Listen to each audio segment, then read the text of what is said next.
दोस्तों, सर्दियों के दिनों में आप लोगों ने एक बहुत ही कॉमन न्यूज़ सुनी होगी कि बंद कमरे में रात को अंगीठी जला करके सो जाने से कुछ व्यक्तियों की मृत्यु हो जाती है।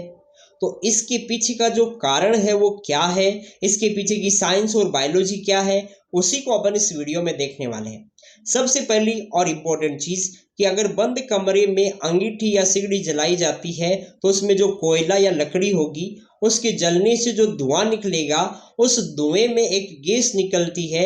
उस गैस का नाम होता है कार्बन मोनोऑक्साइड। और ये गैस जो है वो ही उस कमरे में सो रहे व्यक्तियों की मौत के लिए जिम्मेदार होती है। अब ये कार्बन मोनोऑक्साइड किस तरीके से जो है व्यक्ति की मृत्यु के लिए जिम्मेदार है, तो ध्यान से सुनिएगा कि उस रूम में जो व्यक्ति सो रहा होता है उसकी नाक से होते हुए गैस उसके फेफड़ों यानी उसके लंग्स तक जाती है, और लंग्स में जाने के बाद वहाँ से वो ब्लड में चली जाएगी। और ब्लड में ये जब कार्बन मोनोऑक्साइड गैस चली जाती है तो ब्लड में एक मॉलिक्यूल होता है जिसका नाम होता है हीमोग्लोबिन। इस हीमोग्लोबिन की अगर अपन बात करें तो इसके साथ ये कार्बन मोनोऑक्साइड जुड़ करके एक स्टेबल कंपाउंड बना लेती है जिसका नाम होता है कार्बोक्सी हीमोग्लोबिन। और अगर एक बार ये कंपाउंड बन गया तो ये फिर से टूटता नहीं है, यानी हीमोग्लोबिन फ्री नहीं हो पाता।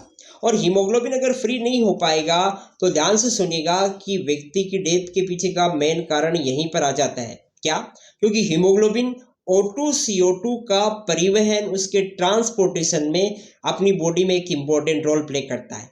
अपनी बॉडी की सेल्स जो होती है वो ऑक्सीजन का यूज़ करती है एनर्जी प्रोड्यूस करने के लिए, यानी उनको जिंदा रहने के लिए ऑक्सीजन की ज़रूरत होती है। तो सांस के साथ अपन ऑक्सीजन को अंदर लेते हैं, वो ऑक्सीजन अपने फेफड़ों तक जाती है, लंग्स तक जाती है, और वहाँ से हीमोग्लोबिन उसको ब्लड में लेते हुए हीमोग्लोबिन के साथ ये ब्लड में जुड़ जाती है। और वहाँ पर जुड़ने के बाद ये हीमोग्लोबिन के साथ जुड़ करके आपकी बॉडी के टिश्यूज तक जाती है, वहाँ पर सेल्स को ये O2 हीमोग्लोबिन दे देता है।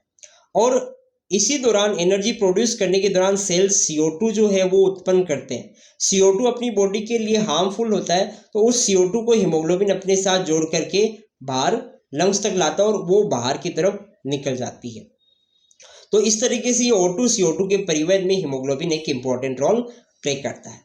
अब अगर हीमोग्लोबिन फ्री नहीं रह पाएगा, वो कार्बन मोनोऑक्साइड के साथ जुड़ करके स्टेबल प्रोडक्ट बना लेगा, तो O2 CO2 का जो परिवहन है वो नहीं हो पाएगा, यानी ये ट्रांसपोर्टेशन रुक जाएगा। बॉडी की सेल्स जो है वो अपनी एनर्जी नहीं बना पाएगी। बॉडी के जो कुछ इंपॉर्टेंट ऑर्गन है